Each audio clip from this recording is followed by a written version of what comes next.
قرأت قرآن میں شیطانی دھوکہ۔ ابلیس نے ایک قوم پر کثرت تلاوت کے راستے فریب کا دروازہ کھول دیا ہے، جو تیزی سے بلا سوچے سمجھے، بلا ترتیل اور بلا احتیاط و تدبر پڑھتے جاتے ہیں۔ یہ انداز قابل ستائش اور لائق مدح نہیں ہے۔ ابلیس نے قراء حضرات کی ایک قوم پر اس طرح تلبیس کا رنگ دکھایا ہے کہ وہ ظلمت شب میں مینار مسجد پر اجتماعی طور پر بآواز بلند ایک پارہ یا دو پارے قرآن پڑھتے ہیں۔ اس طرح وہ لوگ دو طرح سے گناہ سمیٹتے ہیں، لوگوں کو سونے سے روکنے اور باز رکھنے کی اذیت کے ساتھ، اور خود کو ریاکاری کے لیے پیش کرنے کے ساتھ۔ اور ان میں سے کچھ تو اپنی مسجد میں اذان کے وقت پڑھنے لگتے ہیں، کیونکہ وہ وقت لوگوں کی مسجد میں جمع ہونے کا وقت ہوتا ہے۔ اور عجیب ترین بات جو میں نے مشاہدہ کی ہے، ان قراء حضرات میں ایک ایسا آدمی بھی میں نے دیکھا ہے جو جمعہ کے روز نماز فجر سے فارغ ہونے کے بعد لوگوں کی جانب متوجہ ہوتے ہوئے معوذتین آخری دو صورتیں کی قرأت کرتا ہے، پھر ختم قرآن کی دعائیں پڑھنے لگتا ہے تاکہ لوگوں کو معلوم کروائے کہ اس نے آج ہی قرآن کریم ختم کیا ہے۔ سلف صالحین کا یہ طریقہ اور انداز نہیں تھا، بلکہ سلف صالحین تو اپنی عبادت گزاری اور تلاوت کو پوشیدہ رکھا کرتے تھے۔ چنانچہ ربیع بن قیسم رحمۃ اللہ علیہ کی تمام تر عبادات مع سوائے فرائض کی مخفی اور لوگوں کی نظروں سے اوجھل ہوا کرتی تھی۔ اگر کسی وقت کوئی آنے والا تشریف لاتا اور وہ قرآن کریم کی تلاوت فرما رہے ہوتے تو کسی کپڑے سے مصحف کو چھپا دیا کرتے تھے۔ امام احمد بن حنبل رحمۃ اللہ بکثرت تلاوت کلام فرمایا کرتے تھے، لیکن یہ معلوم نہ ہوتا تھا کہ ختم کب کرتے ہیں۔ روزے اور ابلیسی دھوکہ۔ بعض لوگوں کو ابلیس نے یوں مبتلا فریب کیا ہے کہ وہ ہمیشہ روزہ رکھنے کو اچھا عمل خیال کرتے ہیں۔ اگرچہ یہ جائز ہے، لیکن اس صورت میں جس کے نتیجے میں آدمی ان ایام میں روزے نہ رکھے جن میں روزہ رکھنا حرام ہے، مگر ان میں دو طرح سے آفت نمایاں ہے۔ نمبر فرسٹ، بسا اوقات کثرت سیام سے اعضائے بدن کو کمزوری لاحق ہو جاتی ہے، جس کے نتیجے میں آدمی اپنے اہل و عیال کے لیے کسب معاش سے بھی عاجز آ جاتا ہے، بلکہ بعض اوقات اپنی اہلیہ کی عفت محفوظ رکھنے سے بھی قاصر ہو جاتا ہے۔ صحیحین میں رسول اللہ صلی اللہ علیہ وسلم کا فرمان گرامی موجود ہے، یقیناً تیری اہلیہ کا بھی تجھ پر حق ہے، بخاری و مسلم۔ اس طرح وہ اس نفل کے باعث کتنے ہی فرائض کو ضائع کرنے والا بن جاتا ہے۔ نمبر سیکنڈ، وہ فضیلت والے عمل سے محروم ہو جاتا ہے، کیونکہ نبی کریم صلی اللہ علیہ وسلم سے صحیح سند سے مروی ہے، تمام روزوں میں سے اللہ کو محبوب ترین روزے سیدنا داؤد علیہ السلام کے روزے ہیں۔ آپ ایک دن روزے رکھتے اور ایک دن افطار کرتے تھے۔ صحیح بخاری اور صحیح مسلم۔ سیدنا عبداللہ بن عمر رضی اللہ عنہما بیان کرتے ہیں، فرماتے ہیں، مجھے رسول اللہ صلی اللہ علیہ وسلم ملے اور یوں مخاطب کیا، مجھے تیرے متعلق یہ جو بیان کیا گیا ہے دوست ہے کہ تو رات بھر قیام کرتا ہے، اور تو ہی وہ شخص ہے جو کہتا ہے میں رات بھر قیام کروں گا اور دن بھر روزے سے رہوں گا۔ بولے جی ہاں یا رسول اللہ، یقیناً میں نے یہ باتیں کی ہے۔ آپ صلی اللہ علیہ وسلم نے فرمایا، قیام بھی کر اور سو بھی، روزے بھی رکھ اور ناگے بھی کر، اور ہر ماہ میں 3 ایام کے روزے رکھ لو، آپ کے لیے زمانہ بھر کے روزوں کے برابر ہو جائیں گے۔ میں نے عرض کی یا رسول اللہ میں تو اس سے زیادہ کی طاقت رکھتا ہوں۔ تو رسول اللہ صلی اللہ علیہ وسلم نے فرمایا تب ایک روز کا روزہ رکھ لو اور دوسرے روز کا ناگاہ کر لو، بلا شبہ یہ سب سے زیادہ انصاف والا روزہ ہے۔ اور سیدنا داؤد علیہ السلام کے روزے بھی ایسے ہی تھے۔ میں نے پھر عرض کی میں تو اس سے بھی افضل کی طاقت رکھتا ہوں۔ تب رسول اللہ صلی اللہ علیہ وسلم نے ارشاد فرمایا اس سے افضل تو ہے ہی نہیں۔ شیخ نے اس روایت کو صحیح میں بیان کیا ہے، بخاری و مسلم۔ روزے کی نیت میں شیطانی دھوکہ۔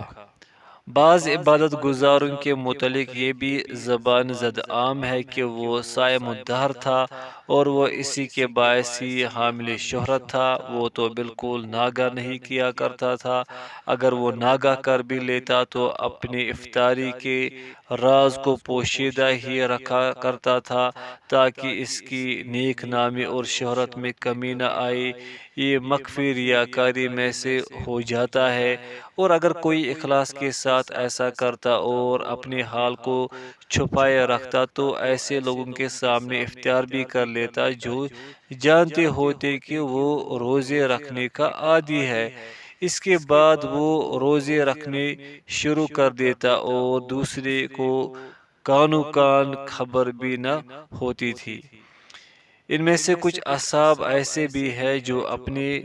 رکھے ہوئے روزوں کی خبریں بیان کرتے ہیں اور یوں کہتے ہیں آج 20 سال ہوا چاہتے ہیں کہ میں نے کوئی بھی روزہ افطار نہیں کیا۔ ابلیس اسے اس طرح دھوکے میں مبتلا کرتا ہے کہ بھائی تو اس لیے یہ راز لوگوں کے سامنے بیان کر رہا ہے تاکہ وہ بھی تیری اقتداء کر لے، حالانکہ مقاصد تو اللہ تعالیٰ ہی بہتر جانتا ہے۔ سفیان ثوری رحمۃ اللہ علیہ نے فرمایا ہے کوئی بندہ عرصہ دراز تک ایک عمل پوشیدہ طور پر کرتا رہتا ہے، پھر شیطان ہمیشہ اس کے تعاقب میں رہتا ہے حتیٰ کہ وہ اپنے اس عمل صالح کو لوگوں کے سامنے بیان کرنے لگتا ہے، تو اس طرح مخفی دیوان سے اس کا وہ عمل ظاہری دیوان میں منتقل ہو جاتا ہے۔ اور ان میں بعض صاحب ایسے بھی ہیں جن کی بروز پیر اور جمعرات روزہ رکھنے کی عادت بن جاتی ہے، پھر جب انہیں کسی موقع پر دعوت طعام دی جاتی ہے تو جواب میں یوں کہتا ہے آج تو جمعرات ہے۔ اگر وہ جواب میں یوں کہتا میں روزے سے ہوں تو یہ وسیع المعانی ہوتا۔ اس کا یوں کہنا آج تو جمعرات ہے اس کا معنی یہ ہے کہ میں ہر جمعرات کو روزہ رکھتا ہوں۔ ان میں سے بعض حضرات ایسے بھی ہوتے ہیں جو مستقل روزے رکھنے کی وجہ سے لوگوں کو بہ نظر حقارت دیکھتے ہیں، اس لیے کہ وہ روزے نہیں رکھتے۔ اور ان میں سے بعض ایسے بھی ہیں جو روزے تو متواتر و مسلسل رکھے جاتے ہیں لیکن اس امر کی کچھ بھی پرواہ نہیں کرتے کہ کس قسم کے معقول و مشروع پر افطاری کر رہے ہیں، اور حالت روزہ میں غیبت زنی سے چنداں کنارہ کش نہیں ہوتے، نہ ہی غیر محرم خواتین کو دیکھنے سے اور نہ ہی فضول گوئی سے کچھ احتیاط کرتے ہیں، بلکہ ابلیس نے انہیں یہ یقین دلا دیا ہے کہ آپ کا روزہ ایسے گناہوں کو دور ہی رکھتا ہے۔ یہ سب تلبیسی امور ہے۔ عملے حج میں شیطانی حملے۔ انسان ایک بار حج کرنے سے اپنے فریضہ حج سے سبکدوش ہو جاتا ہے، پھر وہی آدمی والدین کی رضا و اجازت کے بغیر ہی سفر حج پر روانہ ہو جاتا ہے تو یہ غلطی ہے، اور بسا اوقات ایسے حالات میں رخت سفر باندھ لیتا ہے جب اس کے ذمہ قرضہ ہوتا ہے، یا مظلوموں کے مطالبے اور شکوے ہوتے ہیں، اور بعض اوقات تو وہ فقط تفریح تباہ کے لیے جاتا ہے، اور بعض اوقات وہ مشکوک مال کے ساتھ ہی حج کر لیتا ہے، اور ان میں سے بعض اس امر کی خواہش مند ہوتے ہیں کہ ان کا استقبال کیا جائے اور انہیں الحاج پکارا جائے۔ حجاج کی کثیر تعداد دوران سفر طہارت و صلاۃ جیسے فرائض کو بھی ضائع کر جاتے ہیں، اور میلے کچیلے دلوں اور غیر صاف باطن کے ساتھ خانہ کعبہ کے گرد اکٹھے ہوتے ہیں۔ ابلیس انہیں حج کی ظاہری صورت دکھا کر ہی مبتلائی فریب کیے رکھتا ہے، حالانکہ حج سے مقصود و مراد تو دلوں کے ساتھ حصول قرب ہے، نہ کہ فقط جسم سے، اور یہ بھی صرف تقوی کے اہتمام کے ساتھ ہی ہو سکتا ہے۔ کتنے ہی مکہ مکرمہ کی جانب قصد رکھنے والے ہیں جن کا منشا و مقصد فقط اپنے حجوں کی تعداد کو شمار کرنا ہے، پھر یوں کہتے ہیں اب کہ میرا 20واں موقع ہے۔ کتنے ہی وہاں کے اعتکاف کرنے والے ہیں جن کا زمانہ اعتکاف اور عہد مجاورت لمبے عرصے پر محیط ہے، لیکن کبھی صفائی باطن کی طرف توجہ بھی نہیں کرتے، بلکہ بعض اوقات تو کچھ کی غایت و انتہا ہی کشائش رزق سے وابستہ ہو جاتی ہے، وہ انہیں بغرض عقیدت مل رہا ہوتا ہے، اور بسا اوقات تو یوں بھی اظہار کرتے ہیں یہاں پر اعتکاف بیٹھے ہوئے اب کہ میرا 20واں برس ہے۔ میں نے کتنے ہی حج کا قصد رکھ کر جانے والوں کو مکہ کے راستے اپنے ہم سفروں کو مارتے پیٹتے اور پانی پر لڑتے دیکھا ہے، اور وہ راستے میں ان کے لیے مشکلات کھڑی کرتے ہیں۔ ابلیس نے بہت سے مکہ جانے والوں پر یہ فریبی چال بھی چلی ہے کہ وہ اپنی نمازوں کو ضائع کرتے جاتے ہیں اور بوقت خرید و فروخت کم تولتے ہیں، اور یہ گمان کیے ہوتے ہیں کہ حج کی سعادت ان سے یہ گناہ دور کر دے گی۔ ان لوگوں کی ایک جماعت پر ابلیس نے یہ حربہ استعمال کیا ہے کہ انہوں نے مناسک حج میں نئی ایجادات کر لی ہے جو مناسک حج میں موجود نہیں تھی۔ میں نے بذات خود حجاج کرام کی جماعت کو دیکھا ہے جو حالت احرام میں تسنہ اور بناوٹ کے لیے ایک کندھا ننگا رکھتے ہیں اور کئی کئی ایام تک دھوپ ہی میں رہتے ہیں، جس کے باعث ان کے چمڑے ادھڑ جاتے ہیں اور ان کے سر پھول جاتے ہیں۔ اس طرح وہ لوگوں کے درمیان میں اپنے آپ کو ممتاز کرتے ہیں۔ سیدنا عبداللہ بن عباس رضی اللہ عنہما بیان کرتے ہیں نبی اکرم صلی اللہ علیہ وسلم نے ایک آدمی کو نکیل یا کسی دوسری چیز کے ساتھ بندھے طواف کرتے ہوئے دیکھا تو آپ نے خود اس کو کاٹ دیا۔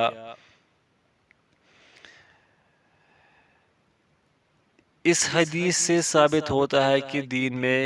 نئی ایجادت اگرچہ نیکی کے جذبے سے ہو منع ہے۔ حاشیہ: کیونکہ اس میں عبادت گزاری کے عمل میں غلو بیانی کرنے والوں سے مشابہت موجود تھی۔ اس روایت کے لیے دیکھیں صحیح البخاری حدیث نمبر 1621۔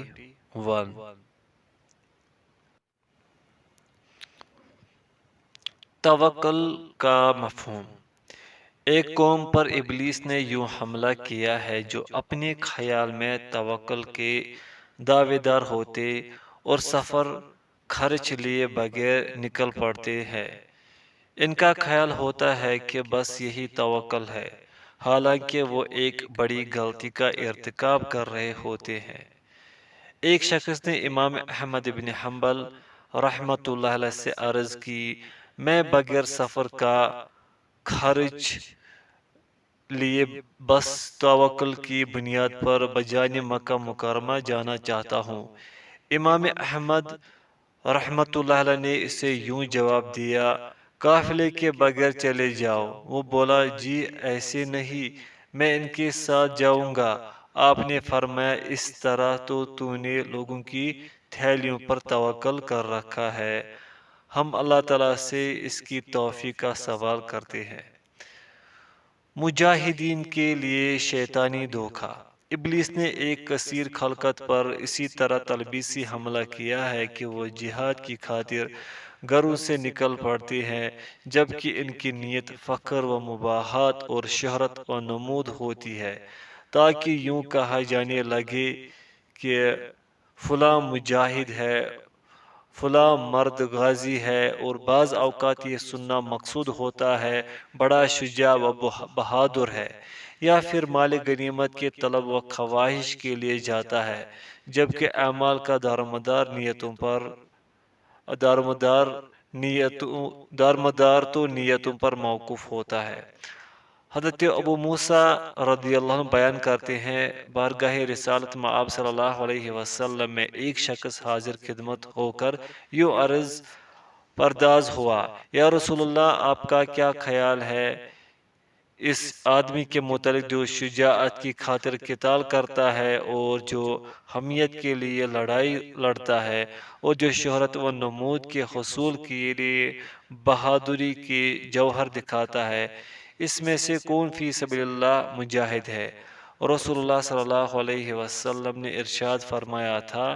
جس نے اس نیت سے جہاد و قتال کیا تاکہ اللہ تعالیٰ کا کلمہ ہی سربلند ہو جائے، بس وہی آدمی ہی فی سبیل اللہ یعنی مجاہد ہے۔ صحیح البخاری۔ سیدنا ابن مسعود رضی اللہ عنہ بیان کرتے ہیں،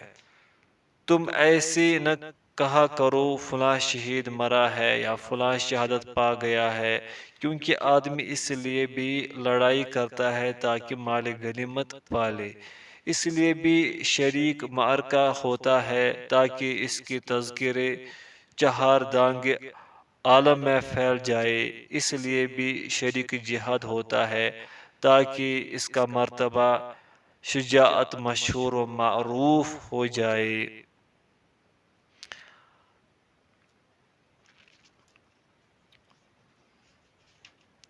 سیدنا ابو ہریرہ رضی اللہ عنہ بیان کرتے ہیں، میں نے رسول اللہ صلی اللہ علیہ وسلم سے سنا، آپ صلی اللہ علیہ وسلم نے فرمایا، قیامت کے دن جن کا فیصلہ سب سے پہلے ہوگا وہ تین طرح کے لوگ ہوں گے۔ پوائنٹ فرسٹ،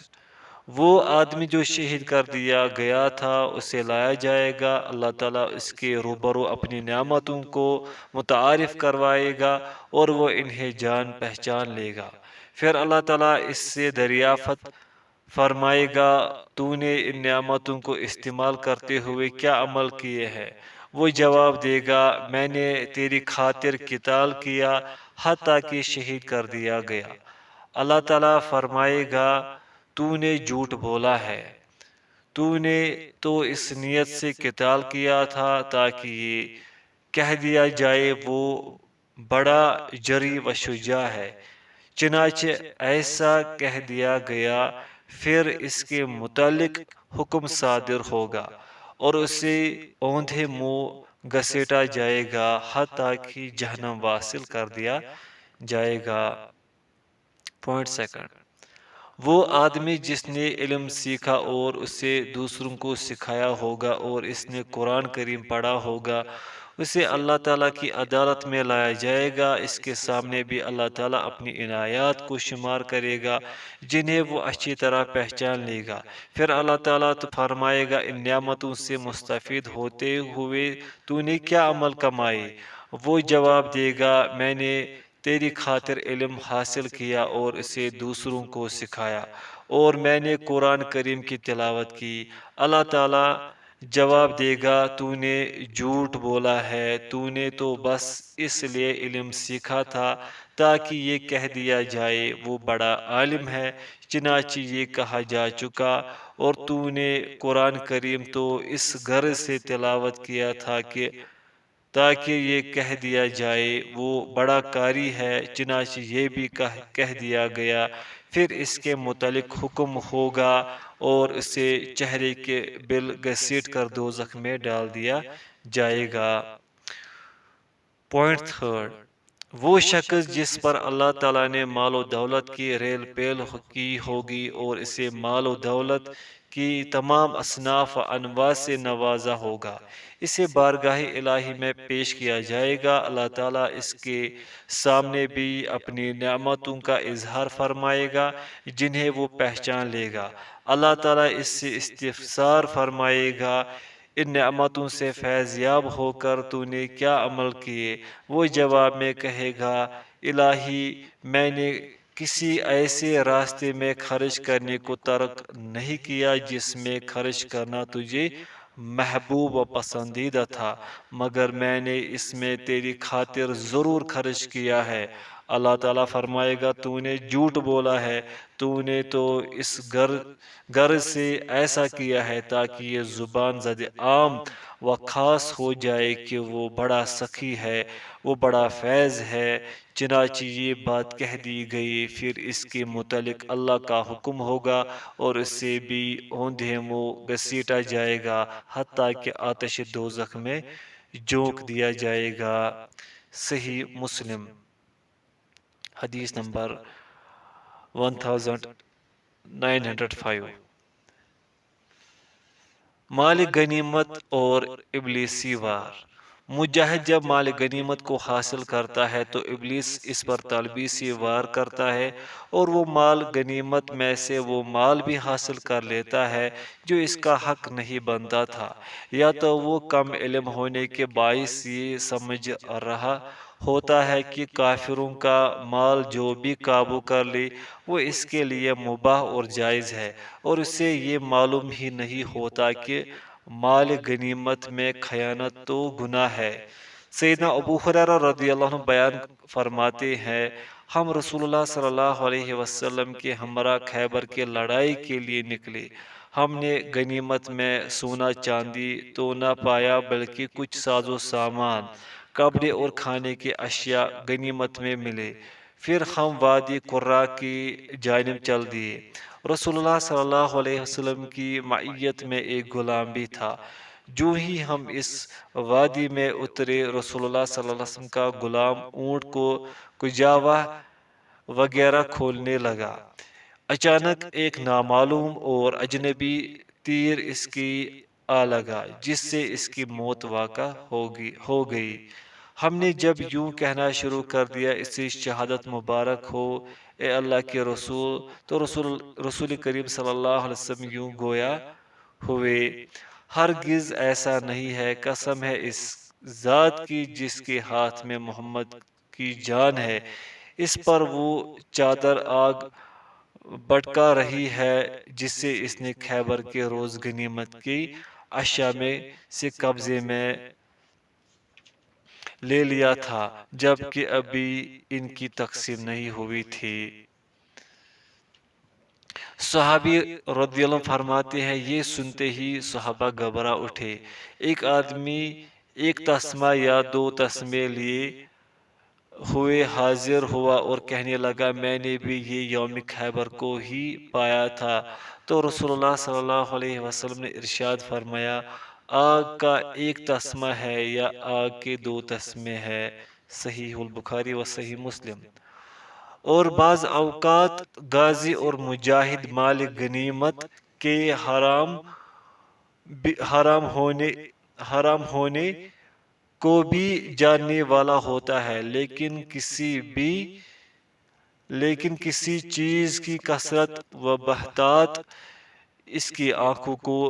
چکا چوند کر دیتی ہے، جسے حاصل کرنے سے وہ باز نہیں رہتا، بلکہ بعض اوقات تو وہ یہ بھی گمان کر بیٹھتا ہے کہ اس کی اس حرکت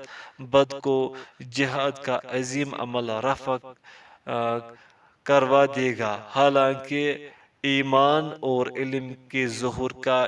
یہی تو وقت ہوتا ہے۔ امر بالمعروف اور نہی عن المنکر کرنے والے۔ ان لوگوں کی دو قسمیں ہیں، عالم اور جاہل۔ عالم دین پر ابلیس کا عمل دخل دو راہوں سے ہوتا ہے۔ پوائنٹ فرسٹ، اس کے ذریعے خوبصورتی و زیبائی، شہرت و ناموری اور اس عمل کے ذریعے خود پسندی کی راہ اختیار کرتا ہے۔ ہمیں احمد بن ابو حواری کی اسناد سے یہ روایت ملی ہے، کہتے ہیں میں نے ابو سلیمان کو یہ کہتے سنا، میں نے ابو جعفر منصور کو خطبہ جمعۃ المبارک میں رو کر خطبہ ارشاد فرماتے سنا تو مجھے طیش آ گیا۔ میں نے یہ نیت کر لی کہ جو ہی یہ ممبر سے نیچے اتریں گے تو میں ان کے اس فعل پر انہیں کچھ نصیحت کروں گا۔ کہتے ہیں پھر میں نے اس امر کو ناپسند سمجھا کہ میں اٹھ کر خلیفہ کے پاس جاؤں، اسے واضح نصیحت کروں جبکہ لوگ بیٹھے ہوئے مجھے بغور دیکھ رہے ہوں۔ اس طرح تزئین و آرائش مجھے لاحق ہو جائے گی اور وہ میرے متعلق حکم صادر فرما دے اور میں اس نادرست فعل پر قتل ہو جاؤں تو اس اندیشے کی بنا پر میں بیٹھا رہا اور چپ سادھ گیا۔ پوائنٹ سیکنڈ، اپنے نفس کے لیے غیظ و غضب بعض حالات میں تو یہ غصہ آغاز و ابتدا ہی سے ہوتا ہے اور بعض اوقات عین امر بالمعروف کرنے کے دوران میں رونما ہوتا ہے۔ جب لڑائی کرنے والے کی طرف سے اسے اپنی توہین محسوس ہوتی ہے تو وہ غصے میں آ جاتا ہے۔ اس طرح وہ غصہ فقط اپنی ذات کے لیے بن جاتا ہے، جس طرح کہ سیدنا عمر بن عبدالعزیز رحمۃ اللہ علیہ نے ایک آدمی سے فرمایا تھا، میں غصے میں نہ ہوتا تو میں تجھے یقیناً سزا دیتا۔ اس سے آپ کی مراد یہ تھی کہ تو نے مجھے غصہ دلایا ہے، اب مجھے اس امر کا اندیشہ لاحق ہو گیا ہے کہ یہ سزا اللہ تعالیٰ کے لیے غصہ اور اپنی ذات کے لیے غصہ دونوں میں مشترکہ نہ بن جائے۔ لیکن اگر نیکی کا حکم دینے والا خود جاہل ہو تو شیطان اس کے ساتھ اٹکیلیاں کرتا ہے، اس کے اصلاحی پہلو کی نسبت اس کی فساد ڈالنے کا پہلو غالب ہوتا ہے، کیونکہ بسا اوقات وہ ایسی چیز سے بھی روک دیتا ہے جو بالاجماع جائز ہوتی ہے، اور بسا اوقات کسی عمل پر انکار کرتا ہے جس میں عمل کرنے والے نے کوئی تعویل کی ہوتی ہے اور کسی مذہب والے کی پیروی اختیار کی ہوتی ہے، اور بعض اوقات وہ دروازے کو توڑ دیتا ہے اور دیواروں کو پھلانگ جاتا ہے اور برائی کرنے والوں کو زد و کوب کرتا ہے اور ان پر الزامات لگاتا ہے۔ اگر جواب میں وہ ایک آدھ بات کہہ دے تو اس پر شاک گزرتی ہے، پھر اس کا غصہ ذاتی بن جاتا ہے۔ اس برائی سے روکنے والے پر ابلیس کے فریب کاریوں میں سے ایک یہ بھی ہے کہ جب وہ کسی برائی سے روک لیتا ہے تو جلسے عام یا عوام میں اپنے کیے ہوئے عمل کی تعریف کرتا ہے اور اس پر پھولے نہیں سماتا، ان برائی کی دلدادگان کو حق و بغض سے لبریز گالیاں دیتا اور ان پر لعنتوں کی بوچھاڑ کر دیتا ہے، حالانکہ یہ بھی تو ممکن ہے کہ انہوں نے توبہ ہی کر لی ہو، اور بسا اوقات یہ بھی ہو سکتا ہے کہ وہ اس سے بہتر ہوں، کیونکہ وہ تو اپنے گناہوں پر نادم ہو چکے ہیں اور یہ دام غرور و تکبر میں پھنس چکا ہے۔ اور پھر ایک پہلو یہ بھی ہے کہ اس کی گفتگو کے دوران مسلمانوں کی مخفی عیوب کی نقاب کشائی لازماً ہو جاتی ہے، کیونکہ وہ ایسے لوگوں کو ان کے عیوب سے باخبر کر رہا ہے جو انہیں قبل ازیں نہ جانتے تھے، حالانکہ اس کے ذمہ مسلمانوں کے عیوب و نقائص کی پردہ پوشی واجب تھی۔ میں نے ایسے ہی برائی سے روکنے والے جاہل کے متعلق سنا ہے کہ وہ ایک قوم پر یلغار کر دیتا ہے، انہیں جلد ادھیڑ دینے والی مار سے مارنے اور ان کے برتن توڑنے لگتا، حالانکہ ان کے کیفیت برائی کا اسے یقین بھی نہیں ہوتا تھا اور یہ سب کچھ اس کی جہالت کے باعث ہوا۔ لیکن جب کوئی عالم برائی سے روکنے کا فریضہ سر انجام دے گا تو اپنی کیفیت ناروا پیدا نہیں ہوگی اور سلف صالحین تو نہی عن المنکر کرنے میں لطف و کرم کو ملحوظ خاطر رکھا کرتے تھے۔ صالح بن عشیم نے ایک آدمی کو کسی خاتون سے ہم کلام دیکھا تو فرمانے لگے یقیناً اللہ تعالیٰ آپ دونوں کو دیکھ رہا ہے، اللہ تعالیٰ ہمیں اور آپ کو اپنے پردے میں رکھے۔ اور جب آپ کا کھیل کود میں مشغول لوگوں کے پاس سے گزر ہوتا تو یوں فرماتے اے میرے بھائیو، اس آدمی کے متعلق تم کیا کہو گے جو ارادہ سفر رکھتا ہے لیکن رات بھر سویا رہتا ہے اور دن بھر کھیلتا رہتا ہے، وہ اپنا سفر کب طے کرے گا؟ ان لوگوں میں سے ایک آدمی کو بات سمجھ آ گئی، وہ چونکا اور بولا اے میری قوم، یہ آدمی تو ہمیں سمجھا رہا ہے، چنانچہ اس نے اور اس کی دعوت پر اس کے رفقائے کار نے بھی توبہ کر لی۔ بڑی نرمی اور انتہائی لطافت و کرامت سے نہی عن المنکر کے زیادہ مستحق سربراہ حکومت اور ارباب حل و عقد ہوتے ہیں۔ انہیں یوں عرض کی جائے اللہ تبارک و تعالی نے آپ کو بلند مقام سے سرفراز فرمایا ہے، لہذا آپ اس نعمت عظمیٰ کی قدر و قیمت کو پہچانیں۔ یقیناً نعمت شکر گزاری سے ہمیشہ پاس رہتی ہے، لہذا ارتکاب معاصی سے ان کا مقابلہ کرنا کسی طور بھی اچھا عمل نہیں ہے۔ بعض عبادت گزاروں پر ابلیس نے اس انداز میں وار کیا ہے کہ وہ منکرات و سیئات کو دیکھنے کے باوجود نہیں روکتا اور یہ بہانہ پیش کرتا ہے کہ امر بالمعروف اور نہی عن المنکر کا فریضہ تو وہ صالح آدمی سر انجام دے جو اس قابل ہے، میں تو اس درجہ کا صالح نہیں ہوں، لہذا میں کس طرح نیکی کا حکم کروں اور برائی سے منع کروں؟ حالانکہ یہ عذر بالکل غلط ہے، کیونکہ اس پر امر بالمعروف کرنا اور نہی عن المنکر بجا لانا واجب ہے، اگرچہ وہ برائی بذات خود اس کی ذات ہی میں موجود کیوں نہ ہو۔ بس اتنا فرق ہوگا کہ اگر تو خود برائی سے دامن بچاتے ہوئے اس سے روکے گا تو اس کا روکنا سود مند رہے گا، اس لیے نہی عن المنکر کرنے والے کو خود بھی اپنا دامن برائی سے آلودہ ہونے سے بچائی رکھنا چاہیے تاکہ اس کا برائی سے روکنا مؤثر بن سکے۔